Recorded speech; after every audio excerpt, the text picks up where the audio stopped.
Something was said at the service this morning that made me think for a minute. And it was so true.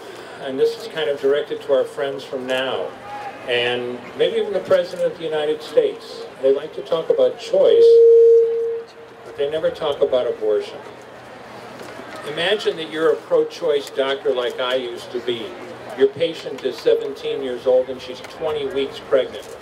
Her uterus is up to her umbilicus. Her baby's as long as your hand, from the tip of your finger to your wrist, not counting the arms and legs. She's been feeling her baby kick for 2 weeks. And you're going to go in there and help her with her problem. You reach in with an instrument called the Sofer clamp, and you tear off the arms and legs. Imagine pulling out a leg that big. Imagine pulling an arm out just as big. Imagine crushing the baby's skull. It's the size of a plum, and dragging the skull pieces out. Congratulations. You just performed the second trimester D&E abortion. You just affirmed her right to choose. You just made $800 cash in 15 minutes. You know, I did abortions for years, but it was during the time when I was training, when my wife and I tried to have children and we couldn't have children of our own. And we tried to adopt a baby. And anybody here who's tried to adopt a baby knows how very, very difficult that is. And here I was trying to adopt a baby, but during the day I'm doing abortions. I'm doing 2 and 3 and 4 abortions a day, killing these kids. But we were blessed. And literally by the grace of God, we were able to adopt a little girl that we named Heather in August of 1978.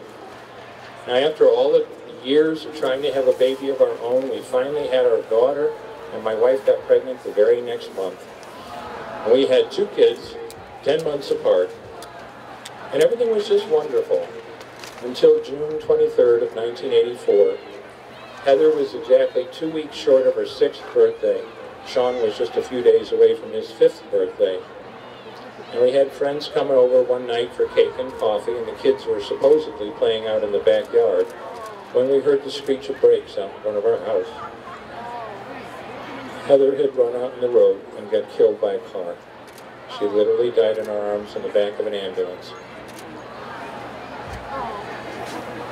If you have children, you may think you have some idea of what that feels like.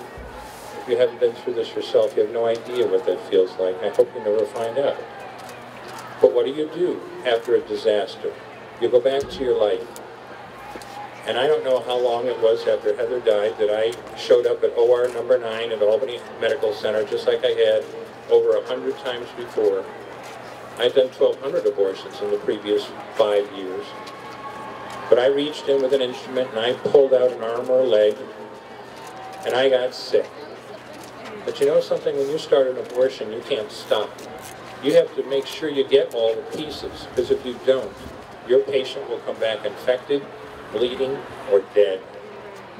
So I finished that abortion, and for the first time in my life, I really looked at that pile of body parts on the side of the table. And I didn't see her wonderful right to choose, and I didn't see what a great doctor I was, and I didn't even see the $800 cash and just made in 15 minutes. All I could see was somebody's son or daughter. Abortion affects everyone. It affected me as a physician. It affected my family. My wife and I almost got divorced not too long after Heather died, and a lot of it was about the abortion business. It affects moms, it affects dads, it affects siblings. You're hearing their stories here today.